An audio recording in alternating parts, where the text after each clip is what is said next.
When I was a little boy, I remember one time getting a ride home with my dad from the insurance agency.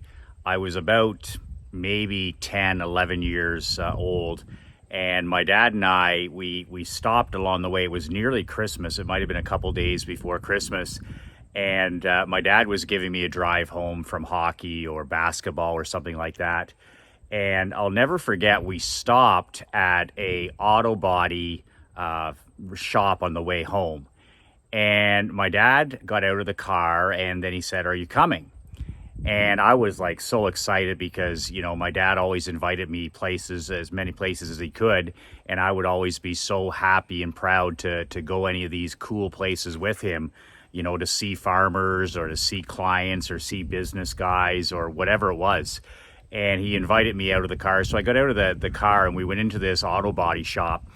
And my dad went in the shop and he shook hands with the owner of the business. And then the owner of the business, I'll always remember, he was at the counter and he handed my dad a large bottle of Crown Royal whiskey, like a big handle, a big bottle of whiskey. And I'll never forget these words as long as I live. And I was maybe 10 or 11 at the time. He slides the bottle across to my dad standing at the counter and he says, "Merry Christmas, Frank." And he goes to shake my dad's hand. And you have to remember, like, my dad's an insurance agent. So insurance agents and auto body guys, I mean, they refer business, right? Like it's, if a client says, "Where should I get my car or truck fixed?" We used to have a list of preferred auto body shops and garages that we would send these people to. But we used to spread it around to all our different clients, and we certainly didn't want to play favorites. But there's my dad standing there at the counter. The guy, hands him a bottle of Crown Royal and wishes him Merry Christmas. And I'll never forget as long as I live. My dad slides the bottle of Crown Royal back about 6 inches, and he goes, "Ted," he says, "thanks, but no thanks." He says, "The handshake is more than enough." And he shakes the owner's hand and says, "Merry Christmas." And we turn and we walk out of the auto body shop. And I mean, I get back in the vehicle with my dad and I'm like, "Dad, that guy gave you a free present for Christmas and you didn't accept it." And I'll never forget my dad turning in his seat and looking me straight in the eye. And he said, "Son," he goes, "always, always play it straight." And at the time, being 10 or 11 years old, I thought my dad was crazy. I thought he was nuts. I said, anybody that's going to give me free stuff, I would be taking it left, right, and center. But it wasn't until years later that memory came back to me of my dad pushing that bottle of Crown Royal back and saying, "Ted, a handshake is more than enough. Merry Christmas and thank you for doing business." And it just reminds me every day that badass millionaires, world builders, play it straight. You can't build the world of your dreams, whether it's your business world or your personal world, if you owe other people. And it could be money, it could be favors, but when you accept gifts, unsolicited gifts from people, just remember you're chipping away at your personal integrity. You're chipping away at your freedom, you're chipping away at your independence, and you're chipping away at your autonomy and your personal sovereignty, all the goals that you have. You're building your world, you're building your kingdom so that you have a world where you can live life and do business on your own terms. 2 words, personal sovereignty. You'll never, ever, ever have complete personal sovereignty if you don't play it straight, from the hip, unvarnished from the hip. And that was a golden lesson my dad gave me where, and that particular guy, I remember my dad would have there'd be 10 or 11 bottles of wine and gift baskets, and they're all delivered to our office, McLean Insurance, when my dad and I was a kid. And I remember my dad's secretary, Grace, he would always say he would take half a day just before Christmas, and she would literally get in her car and she would go around town and she would return these bottles of wine, return these bottles of whiskey, return these bottles of scotch to all the different auto body shops and car dealers and contractors, even the gift baskets. And she would spend half a day returning them with thanks. They were greatly appreciated, but they weren't expected. And my dad wasn't going to have somebody purchase a tiny bit of his integrity. There was no damn way he was going to accept those gifts. A handshake was good enough for my dad, is and still is to this day. And I'll never forget, my dad had a simple rule on his desk. He said, son, he said, any gift, if it doesn't fit on my desk, any gift that somebody gives me, if it doesn't fit on my desk in plain public sight, he says, it gets returned. And I'll never forget that. I'll never, ever forget that. You know, he had a couple of things on his desk, you know, from the Rotary Club and from the Lions Club and from the, you know, the Entrepreneur, whatever it was, awards he had, community service. But nothing on it. If it didn't fit on his desk and it couldn't be seen by the public, he didn't accept it. So there were no backdoor deals with my dad. There was no, you scratch my back, I'll scratch yours. They were just simply win-win relationships where he was happy to refer clients to auto body guys that we insured. That's my dad's business rule. If you do business with me, I'll do business with you. We did all the roofers and all the contractors, all the guys that we referred to. We had like a big binder.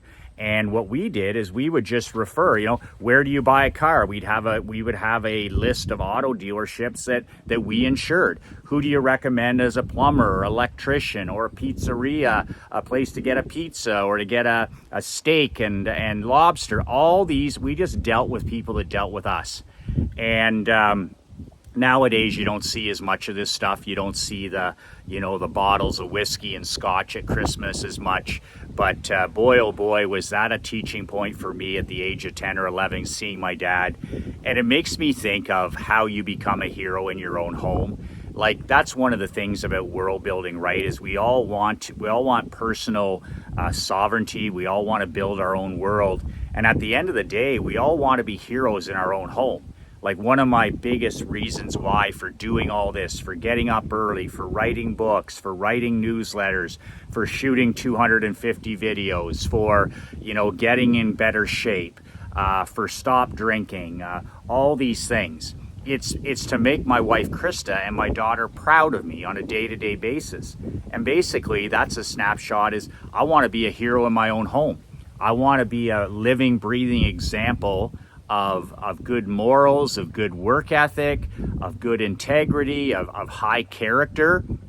And that's exactly what my dad showed me that day. He showed me that he wasn't for sale at any price. And he certainly wasn't for sale or for influence with a bottle of whiskey or a gift basket or a bottle of wine. Because you know what? That's a slippery slope, man. That's a slippery slope. When you start getting into that stuff, and I used my dad's rule with my players' parents when I had the Blue Wings, is sometimes I would get Christmas gifts from their mom and dad. And I would use my dad's return policy, where I'm like, you know, I appreciate the bottle of scotch or the bottle of rye or the whatever it is, but I would return it and I would say, you know, just having your son here is thanks enough. But I wasn't going to go down that slippery slope. I wasn't going to accept, you know, something from somebody. Then all of a sudden there's a conflict of interest, or I didn't want any of it. I wanted that kid to be on the team because he earned and deserved to be there. And I didn't want to have any of this political stuff where you muddy the waters. So slippery slopes are not for me. And my dad taught me that. You know, I'm not available at any price, and that's what my dad taught me. Integrity. That's what that stuff is. Where if I can't keep it on my desk in plain public view, then you know what? I'm going to return it. I'll buy my own gift basket. I'll buy my own bottle of wine. I'll buy my own bottle of Crown Royal. All that kind of stuff. And that way I can look in the mirror and I can, you know, I have freedom, I have independence, I have control, and I have personal sovereignty. So if I can give you one piece of advice, when it comes to building your world. Right off the bat from day one, play it straight. Play it straight. Make sure that you don't owe anybody. Of course, we all have mentors and we all have people that have helped us along the way. But this is one of the reasons, like if somebody says, Michael, I'll give you a copy of my book, or Michael, I'll give you a copy of my coaching program, or Michael, I'll give you a copy of my product. Every single time my response is the same. No, I said I'll pay for it. And that's actually better for them and better for me, because if somebody gives me a free book, I don't end up reading it because I'm not financially invested in it. If somebody gives me one of their products, or somebody says, you know, you can be part of this coaching program, I'm not going to charge you. If I'm not financially invested, I don't take it seriously, and I don't get any value from it. So when anybody says to me, you know, Michael, I'll give you a copy of this or a copy of that, I'm always like, hold on. I'll pay you the $19. I'll pay you the whatever. I'm a buyer. I'm a buyer because the more I pay, the more I'm going to pay attention. And I don't want to owe anybody. I don't give a shit whether it's a ebook or a coaching program or a book or whatever it is. I don't want to owe anybody. I pay my own way. And that way it also serves me because I'm financially then invested. I'm not a freebie seeker. I'm looking to invest in myself. I'm looking to force myself to do the right things. And the more I pay attention. So, like my dad said, thank you, but no. I'll buy my own Crown Royal, and that way you have freedom. It's the only way you're ever going to have your personal sovereignty is if you're self-reliant. You count on you. You know, your queen counts on you. Your son, your daughter, your grandkids, they count on you. And you just keep that close, and you don't let any of that slippery slope stuff into your world.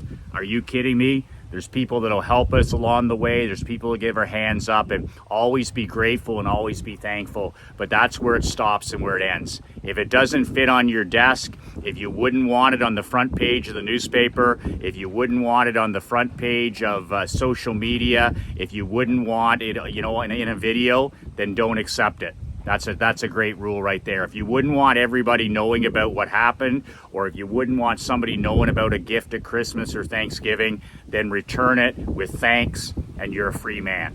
Personal sovereignty. It's not for sale. Personal sovereignty is not for sale. Speaking about personal sovereignty, talk about the more you pay, the more you pay attention. If you want to seriously 10x your world this coming year, you need to go to badasschampion.com and fill out the form. 5 questions. You get on the phone with me. Maybe it's a good fit. Maybe it's not a good fit. It's $50,000. You give me $50,000 for the next year, and I will bust your ass, okay, and hold you accountable. And we are joined at the hip. You, me, and 15 other elite men are joined at the hip, pushing each other, to the next level. It's about waking up the sleeping giant. It's about taking it and if you're number one, become number one by even a greater distance. And it's about personal sovereignty. Badasschampion.com. And we're joined at the hip, and I'm going to help you 10x your income, help you 10x your health, your marriage, your relationship with your kids, so that you can build that world, so that you can build that freedom, that control, that independence, and that personal sovereignty. And you don't owe anybody. The more you pay, the more you'll pay attention. But because you paid the price, you'll get the most out of it, and you don't owe anybody. You're a truly free man. All Badass Millionaire World Builders, personal sovereignty. It can't be bought. The price of admission is investment in yourself. That's it. 2 words that changed my life. 2 words that can change your life. Be relentless.